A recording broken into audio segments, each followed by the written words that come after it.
Hey, oh, hold on a second. You might as well take a moment and wipe yours too. All right, that looks good. You ready? I'm ready. Let's take a view through Ashlynn's lens. Well, if you don't know by now, my name is Ashlynn, and this is my podcast where I invite you in to take a view from my lens, or through my lens, actually, which is basically me allowing you to see things from my perspective in a way, and maybe even adjusting your perspective or mine based on what happens in these conversations.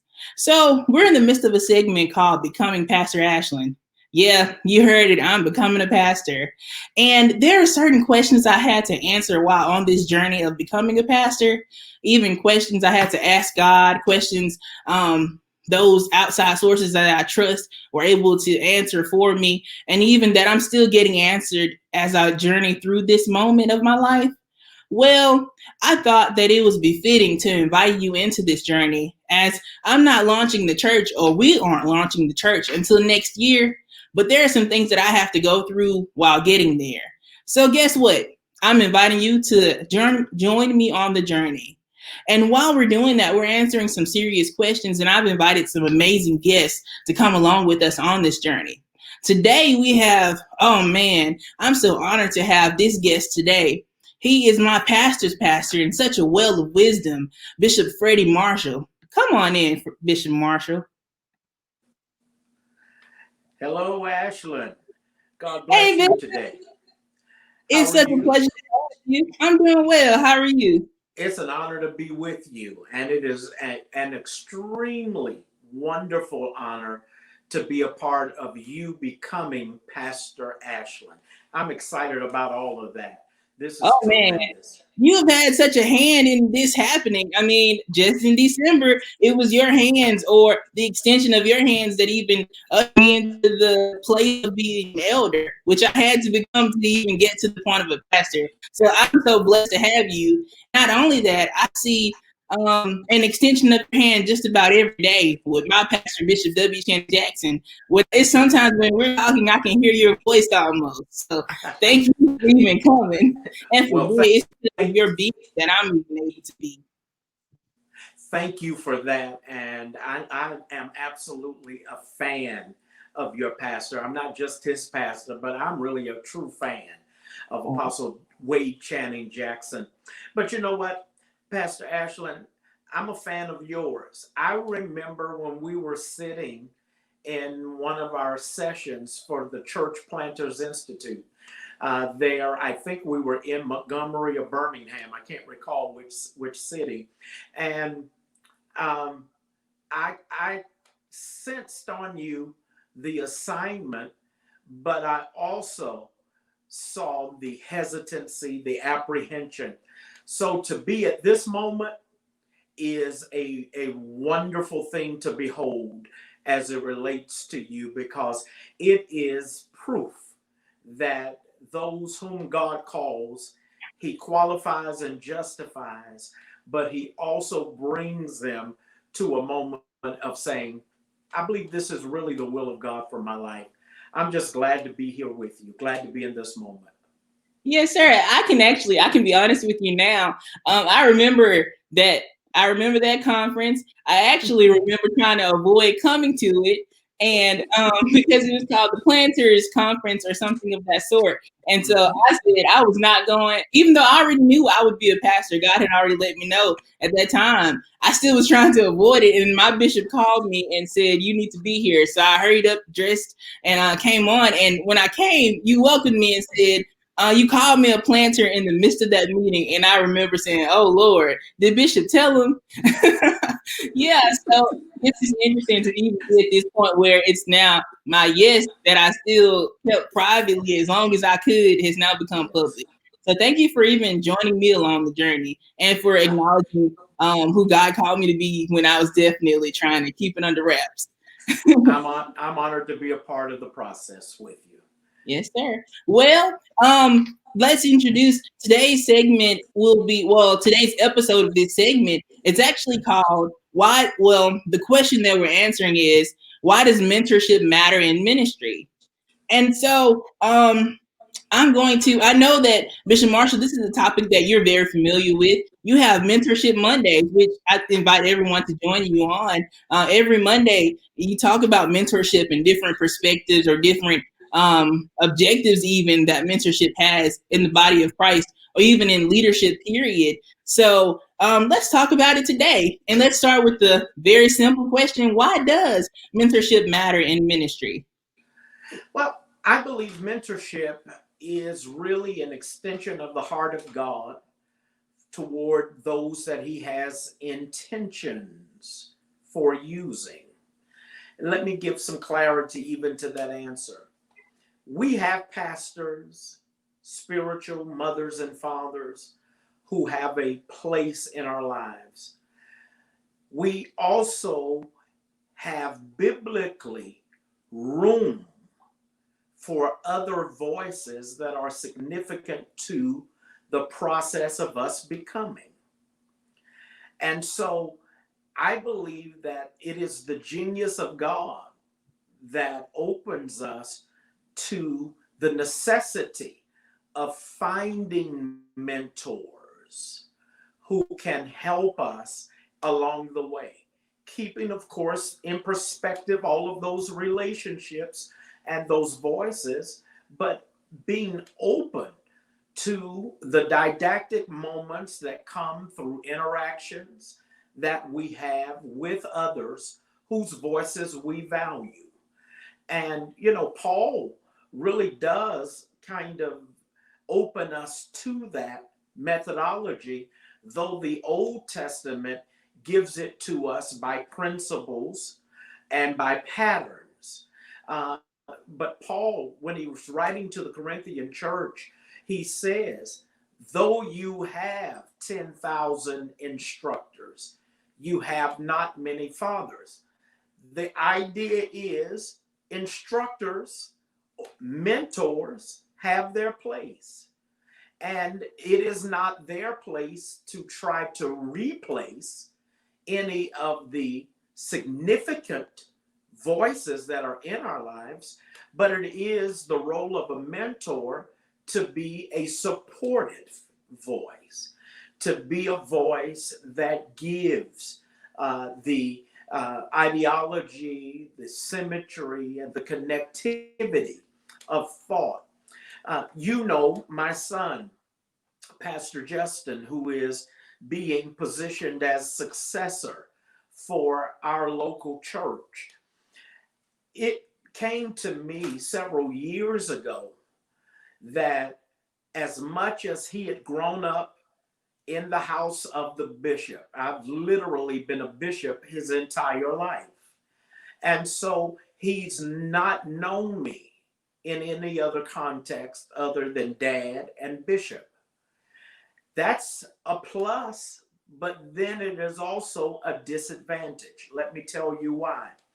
Because his context, or I'll use your verbiage, his lens of ministry is only the one I was able to provide. And so I said to some key leaders who I trusted, I want to send my son to shadow you. I want to send him to intern with you because I understood the significance of him not seeing ministry only through my lens, but through the lens of other leaders. Now, that was the leaders that I voiced that to were all shocked. They were like, nobody's ever said that to me. And I thought about it. No one ever said it to me. Right. But I was able to take advantage of mentors, and not in the sense of taking without saying thank you or taking without relationship, but I was able to take advantage of those relationships, even though they were not formally introduced by my pastor, or in some instances may not have even been the choices, but they were voices that were trusted. I know they were trusted because they never tried to interfere with the pastoral relationship that I had. They only wanted give to me those points that they had from their own experiences that helped me to see ministry from a different perspective. So mentors are important, and not just in ministry, in our business pursuits. If you want to be successful, one of the things you do is find someone who has succeeded. If you want to become a thing, find someone who has already become that thing. Shadow them, follow them, learn from them. Some of my mentors, who were very valuable in my life, mentored me without any identity of me for many years before I even felt worthy enough to even be introduced to them. And so they were mentoring me long before a real connection or introduction. And I believe that that's one of the strengths of mentorship. And that is, you're mentoring people or could be mentored by someone and never get in their presence directly. So mentoring doesn't just require relationship. I think it also requires an ability to see, sense, and discern in others something that we need. Oh yeah, absolutely. I mean, you said a lot there, Bishop Marshall. While you were talking, I was remembering back when I was in Baton Rouge when I first accepted my call to preach. I believe I was a sophomore at Southern University. I know I was 19 because I counted it earlier this week, and that was about, well, I just turned 30, so that was almost 10 years. No, 11 years ago at this point. Well, somewhere between, we'll just say 9. I believe I made 9 years in ministry in July. Okay, so whatever number that is. I remember the day that my pastor and I announced my call to preach to the church. Um, Immediately he turned his second assistant pastor was a woman.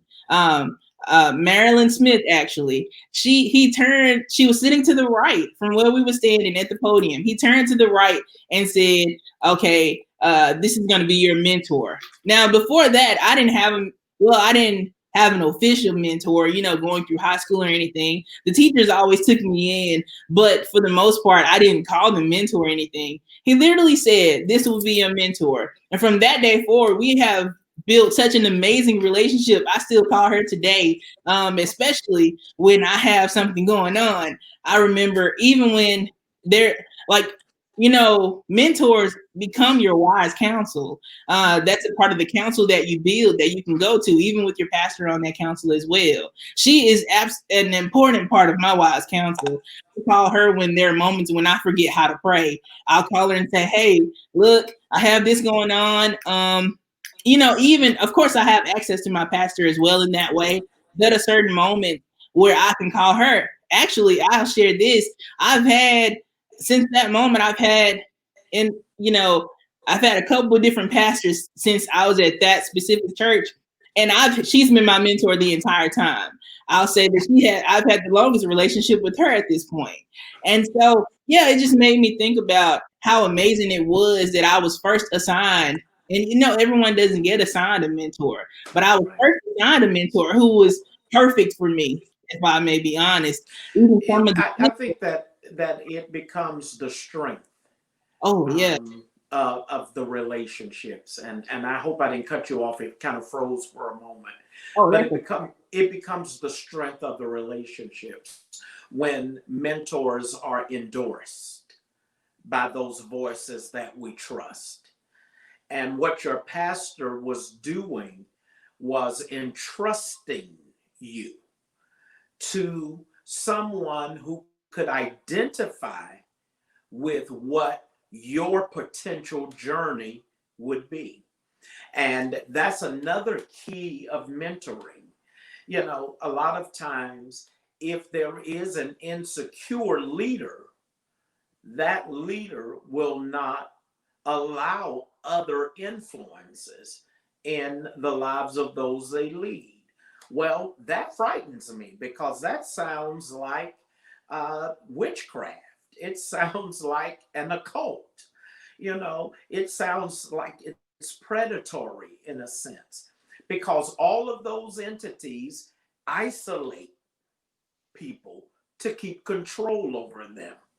And a real leader does not attempt to isolate you from the wealth of information that is around you. And I know that there is a distinct difference in being isolated versus being insulated. Right. Good leaders insulate you, but they do not isolate you. And it's because they are not insecure that they can open you to the vastness of the experiences, the wisdom, and the knowledge of others who can play a pivotal role in your journey. Right. I absolutely agree with that. I even was going to mention the insecure leader because it's one thing to be protected, and then it's another thing to be completely detached, or like you said, isolated. Oftentimes, the leader has already so much to do. I've experienced being a part of a church as an associate minister where there were 15 other ministers, and I've also experienced being under leadership where I was the most hands-on in-person member. So I've served in both capacities. So I can say that it's amazing to have a mentor there when you're one of 16 or one of 15, because your leader's going to be pulled on by everyone, as opposed to being that one person that you can go to and say, hey, I was trying to write a sermon, but I approached this question and I wasn't really sure what we thought about this as what our thoughts are, or what this really means. It's a difference, as opposed to having to wait 3 weeks to get on the board to meet with your pastor to go over it, because you might have forgotten it by then. And so, yeah, Exactly. and it's good to have secure leadership around you that says, okay, look, tell me who this is you're going, or who you're looking at, or who you're even studying in your private time. You can tell me who it is so that I can let you know how I feel about it, or if I even know them. But then they're secure enough to say, hey, I still trust that you will know when some things are off, and that you'll come back and talk to me about it too. Real leaders also understand, Pastor Ashlynn, that we don't have everything you need, but we can be a resource to everything that you are becoming. And I think that some pastors fool themselves into believing that I'm all you need. No, because the gifts that we pastor are so diverse and so eclectic and so gifted, we can't sit back and hold people hostage. And that's one of the warnings that we give to people. We warn them of not trying to be that kind of leader that suffocates those you lead because of your insecurities. And mentorship is one of those places. I've seen good leaders lose good members because they could not provide for them just a little space to also have in their lives mentors who Right. would speak to certain parts of their lives. And I think that that's also the wisdom of knowing ourselves as leaders. We have to also admit where are our strengths and where are our weaknesses.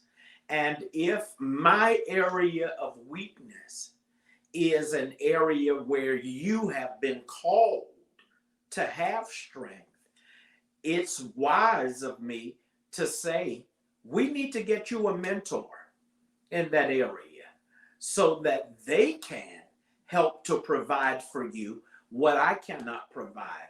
And I'm secure enough to say that because what I provide, they don't provide. It's Exactly. all about what Paul writes again, being a body fitly joined. Becoming anything is like putting together a puzzle. That box shows you what the picture is going to be, what Mm-hmm. the picture has the potential to be.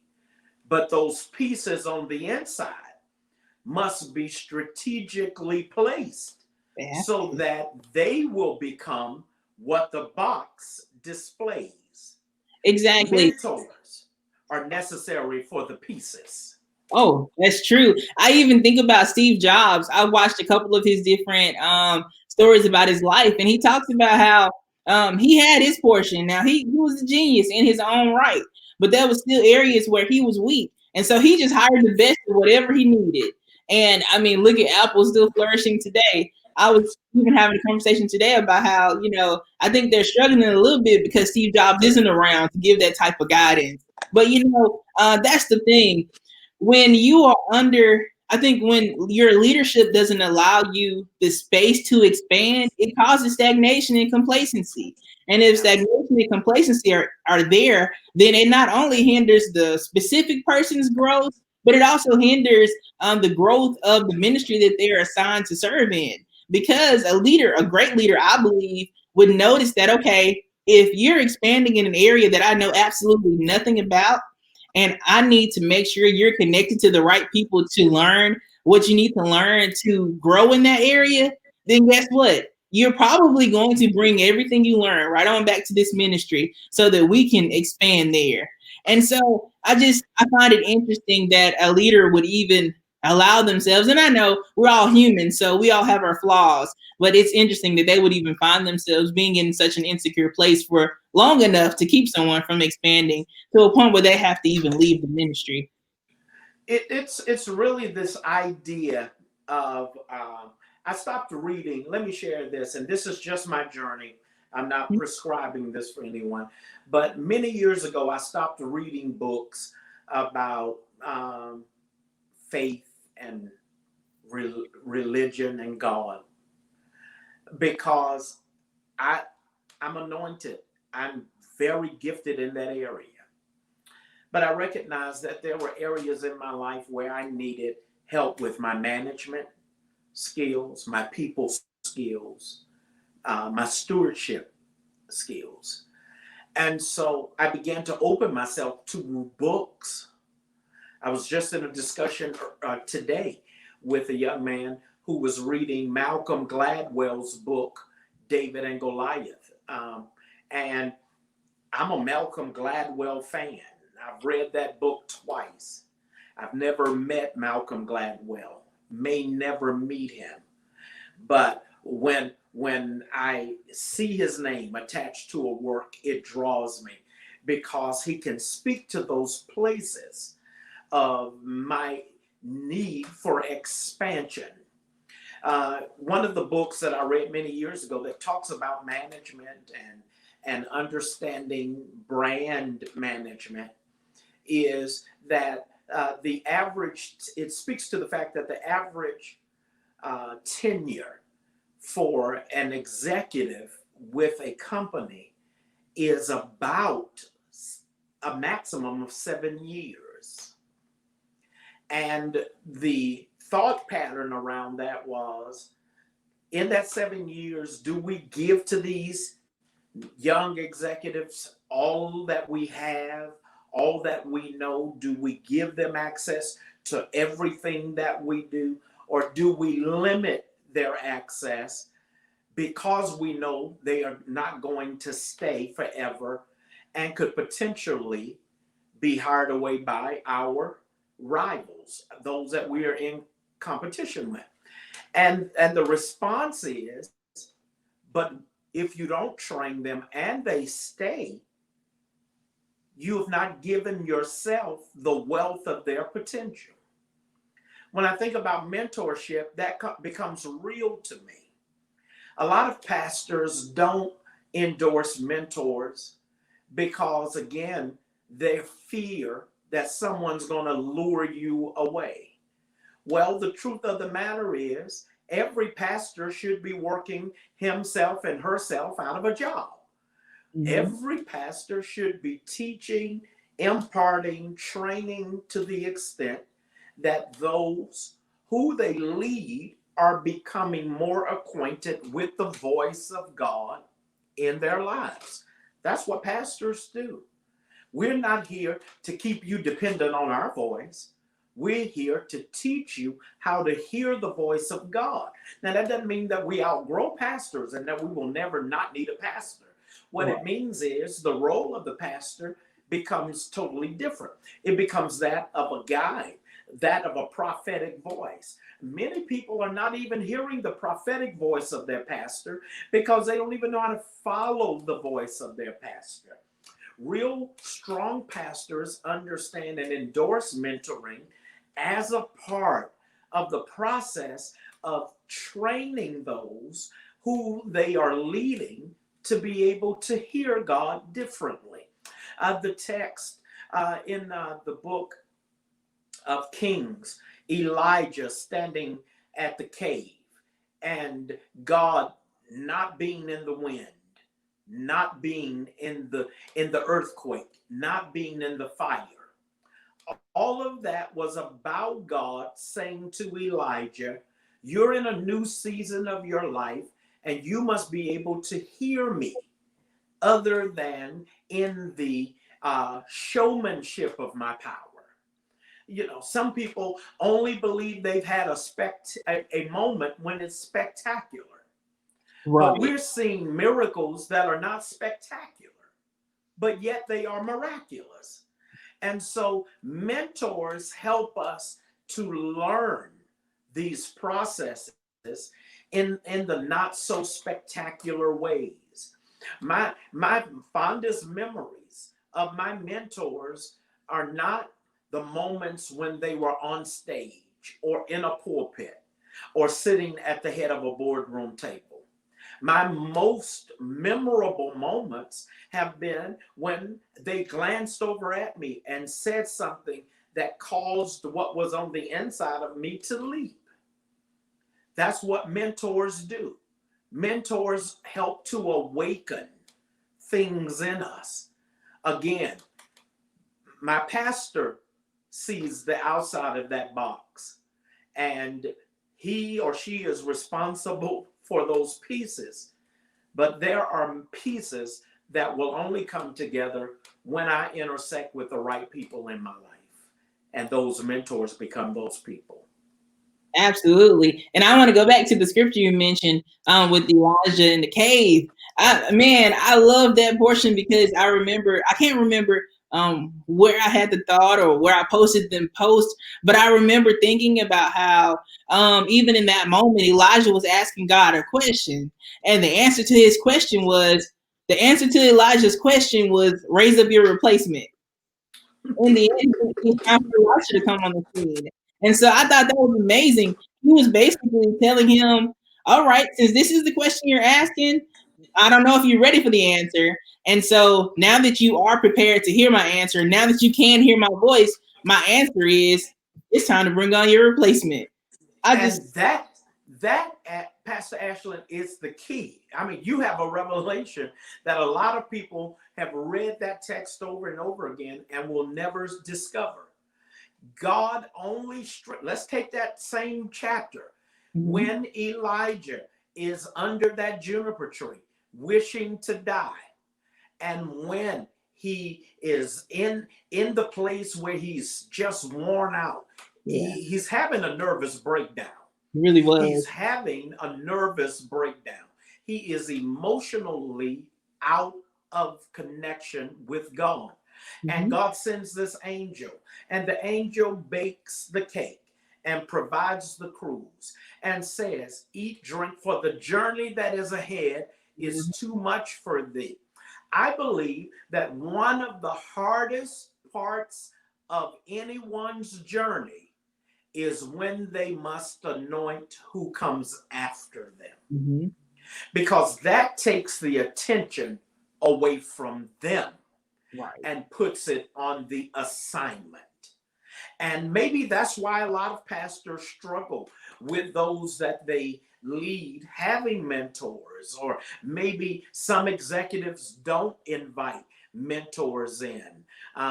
For a minute, I was trying to break into the corporate market as a chief enthusiasm officer, just trying to go in to motivate people who were working, people who had become mundane and the work redundant and just didn't find the excitement.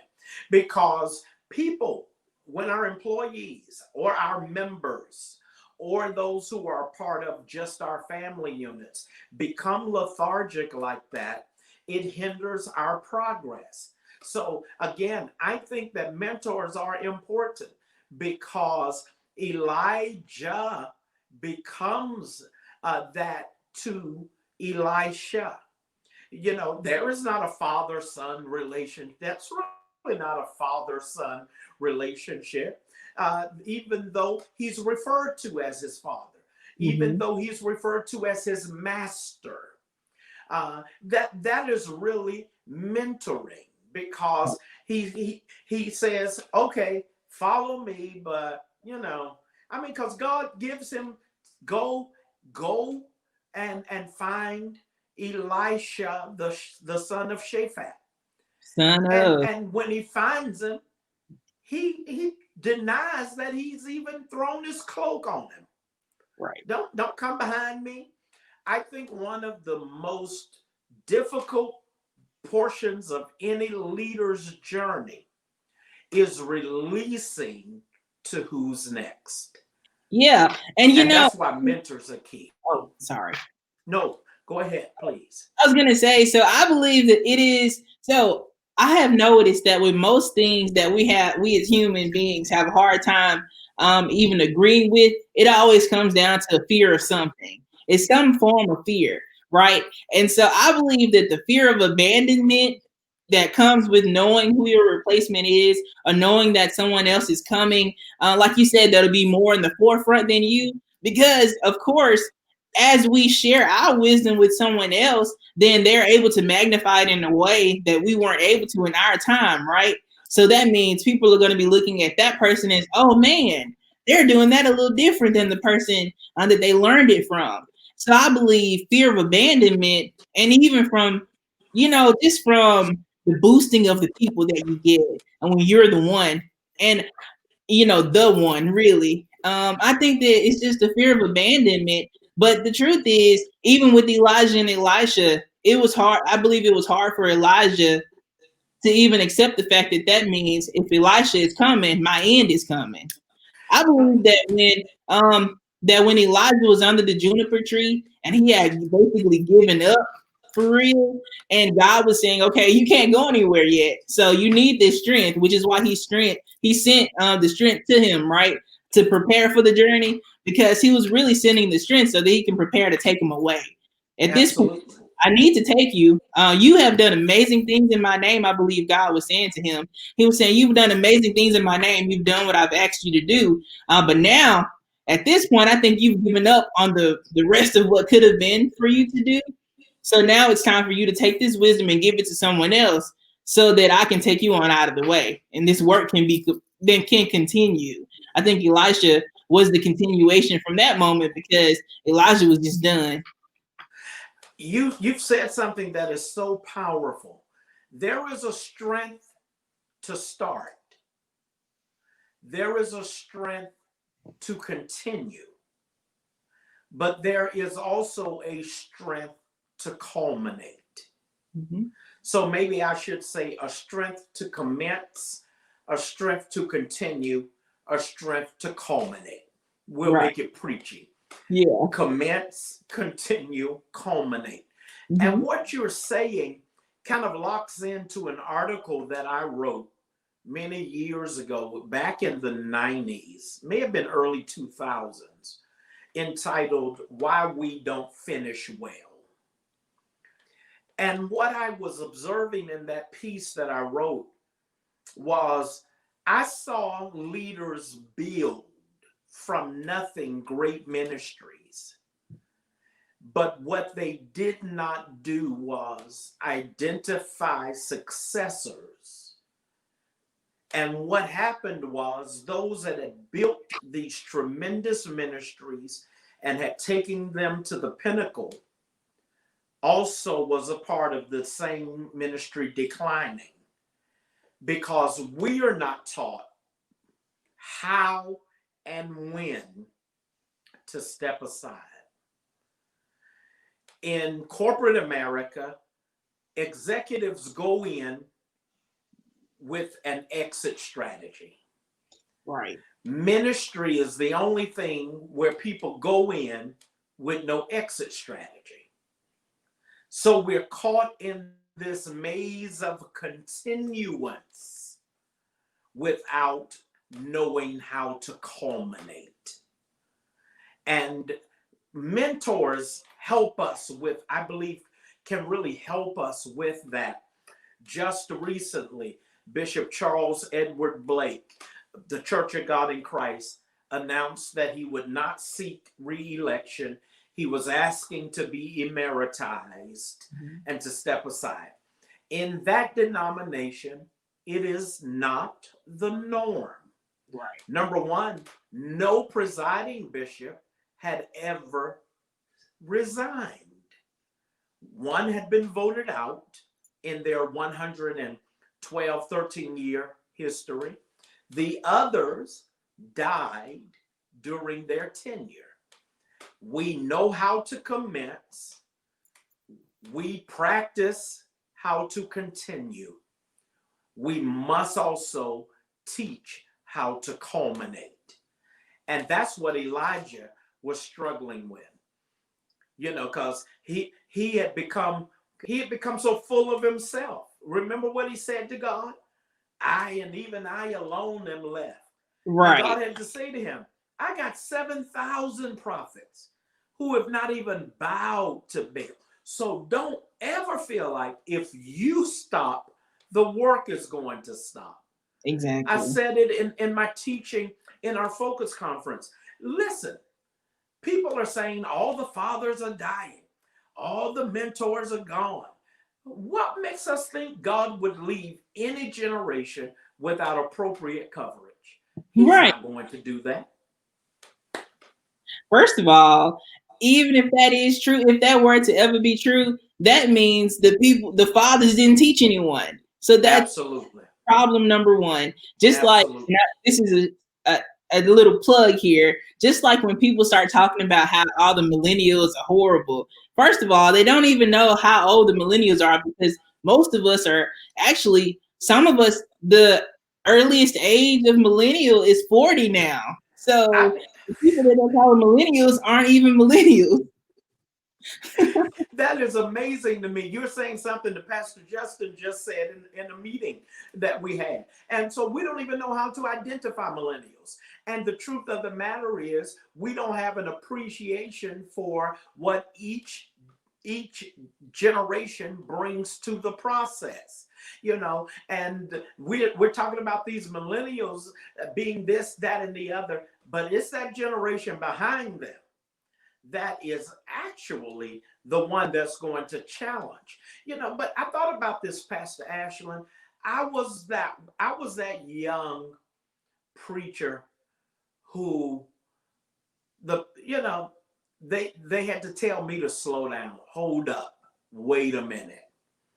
So every generation, I mean, we're now naming our generations. I was a part of that generation that was just like what they are trying to make millennials to be now. We were just that hey boy generation. Yeah. Hey boy, come over here, pick that up. Y'all want to be preachers, learn how to clean up the church. That was us, because they knew they couldn't give us a mic if we had never held the broom. Yeah. And one thing, Bishop, I want to bring up before we get off the millennial conversation is that before they can talk about who the millennial is, that they really don't know who the millennial is anyway, but even the actual millennial, before they talk about how the millennial acts, or even how the millennial stands up in places where they don't deserve to, or, you know, stands up to the voice, basically how we question things. I just want to say, where do we learn that from? It's because of Absolutely. our parents that told us, look, you don't just take what they say. You understand why, right? So they taught us Right. that. Then because we're doing it, here we are being told that we're just doing it wrong. We're like, well, no, this is what I was told. Before you Right. take a whipping from the teacher, you ask them why you're getting that whipping, right? And so before we take a whipping from a leader, sometimes we're going to be asking, okay, so what did I do wrong here? Because, and if I may be honest, I was the one that was asking because I did not like getting in trouble. Period. It was like one of my greatest fears as a kid, and I had what we called a soft heart, so I would cry just from the idea of possibly getting in trouble, and so I would be asking, okay, so what did I do so that I can mark it off my list of things to do to avoid it? Just put that out there. But I'm grateful that the Lord allows us to first have leadership, but then to add to that pastor, the role of the pastor, we also have mentors that we don't have to. We basically don't have a reason to not know things. We have so many different avenues and so many, like you said, and I didn't even think about this, about how you can be silently mentored. You can be mentored. I know so many people, I'm sure, out there being mentored by Bishop T.D. Jakes, because there's so many people that you can see quote him that probably have never seen him in person. And that's just him. I just mentioned him because that's one that I'm sure everyone can relate to. But I can even Absolutely. remember, Bishop, you were, we were probably, it was probably in December when we were in Birmingham, and you were talking about the book. You shared the book reference that talks about emotional leadership. And from that point, that discussion, I know emotions are something that I've had to deal with in a different way since childhood. I basically, growing up as a kid, shut off my emotions because of trauma I experienced. And so then as a college age person, I started going to a therapist and learning how to reincorporate or re-access really my emotions. And so I had I started doing this even after I'd already accepted my call to preach. So that means I was a preacher preaching without emotion, and people were telling me that they were still able to understand what I was doing. They understood the word that I was teaching or even sharing, but I was doing that without emotion. So then while readjusting and relearning to use emotions or even to acknowledge emotions on my natural side, I still wasn't accessing them in my spiritual side. And then I joined an apostolic church. I became Pentecostal, where a lot of emotion was happening everywhere. And I'm just this person sitting down in the chair, barely moving my hand. And, I have everything going on around me. And so and even from the preaching perspective, I was Baptist. I was born Baptist, and then I, maneuvered into. I guess we can call me Baptist Pentecostal at this point. And so every Baptist, Pentecostal, and Apostolic all share. The preachers are going to share some type of emotion, whereas here I am, what they would consider teaching, which I still think is preaching, just in a different way. I will be sharing it my way, which those of you who know me that are viewing know that it's a real different way. But to hear you talk about that, and then I even started listening to the audiobook for that book reference, I've been learning how to incorporate my version of emotions into my preaching style, which not just preaching style, but life as well. So, I think that even with that, you were basically mentoring me silently. Well, yeah, silently, because you didn't know, but I was there taking notes while you were teaching about it.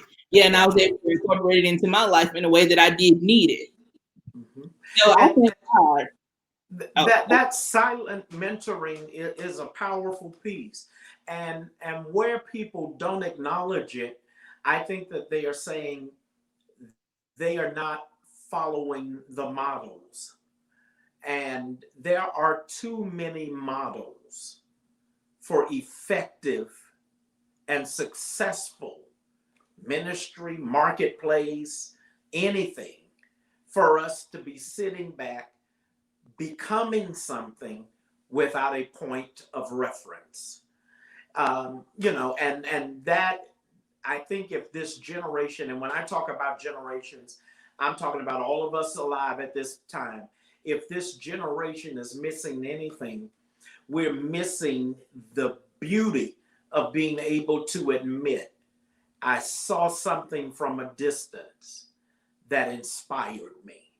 Right. Or I heard someone speak something who I was not intimately connected to, and I've never forgotten what they said, and so on and so on. And when I think about it in that context, I've had mentors in everything. I've had mentors who mentored me as it related to family. Now, I was blessed to have my dad in my life all of my life to this date. My father is in my life. My mom and dad are best friends and still married. A lot of people can't say that. So I was blessed with the benefit of a two-parent home. But everything I appreciate about marriage, I didn't get from my parents. Right. There were other families and other men and other wives who I learned certain aspects from. They were mentoring me, sometimes without the idea of even knowing that. I want to share this with you, and not to take up too much of our time or to go over, but I want to share this. When I was a young preteen, my mom would put me in what was called a debutante cotillion each year. And it was sponsored by a particular sorority. I think it was the AKAs and or the Delta. I don't remember which AKAs or Deltas, but this sorority sponsored this debutante cotillion. And my mom had a very good friend whose daughter was in the cotillion every year. And my mom's friend would always ask if I could escort her daughter. Well, I loved it because it got me to be able to put on the tuxedo, the tails, Right. and we were taught the waltz and all of these things. But what I really appreciated about those moments was that they would break the guys off and they would send us with an African American man who was successful in business. And it was one particular year, this guy it was interesting. He was successful, but he didn't have a big title. He worked at R.J. Reynolds Tobacco Company, and he worked in the factory. And this man had developed such a system in his life for saving money. You got to remember now, this is back in the 80s. And so he said something to me I'll never forget. He said, I never wanted my job to feel like they were my source. Mm-hmm. They are only my resource. So he would get paid every week and he would hold on to his payroll check because he had developed other sources of income. And so after a period of time, the payroll department from R.J. Reynolds Tobacco Company contacted him and said, this was like almost 3 months, I believe, worth of checks had not been cashed. And he said, from that moment, he went and cashed all of those checks because he knew that that person would make it clear to all of the people, this guy does not use our money to fund his life. He mentored me. Yeah. And for 30 years, I'm 53. I've been pastoring since I was 22 years old. I've not worked for anyone else for that reason of what that guy said to me. I never wanted any job or even any group of people to feel like they were my source. Mm-hmm. So my voice, my gifts have been my income. And he mentored me. He never knew it. But at 12 or 14 years old, somewhere in that time frame, he said something that stayed with me. That's the power of mentoring. That's the power of mentoring. And I say this in the context of our discussion for ministry. Every good leader ought to thank God for the mentors that those they lead are able to find, because mentors help us in the development of someone becoming. Amen. I mean, that's amazing. Shoot, he just third party mentored me with that statement, because it makes me rethink. Okay, now what can I do to support me for a whole month where I wouldn't need my payroll check, so that they can know that they aren't the source, because they aren't. And so, yeah, that's third party mentoring in the flesh. But Wow. I think that's an amazing. Thank you for sharing that story, and thank you for even sharing your wisdom here. I'm sure that this video will be a source of mentoring for someone else who will be viewing it. And I want to end it even with this statement. While we were talking about Elijah and Elisha, that's a relationship that I've had to study basically my entire life in ministry, because I've heard words, prophetic words to me about Elijah and Elisha. I'm the Elisha. And then it even shifted. So with that in mind, I was thinking about, well, this isn't even Elijah and Elisha, but I thought about when Elijah put his coat upon Elisha. And I was thinking about, I believe it was Joseph that had the coat of many colors. So okay, my name is Ashlynn. It stands for dream, and so I also I identify with Joseph because he was a dreamer. And so I thought about Joseph's coat of many colors, but then I pictured Elijah placing that coat of many colors upon Elisha. And I was thinking it's quite interesting. I believe that our access to the many colors this day will be the many mentors that come together to form the mantle in which the mantle that we're receiving, from who we're receiving it from, the different pieces, the different stitches, the different patches, they come from also the mentors that help make up that mantle in which we carry. And so I I just think think, that's powerful.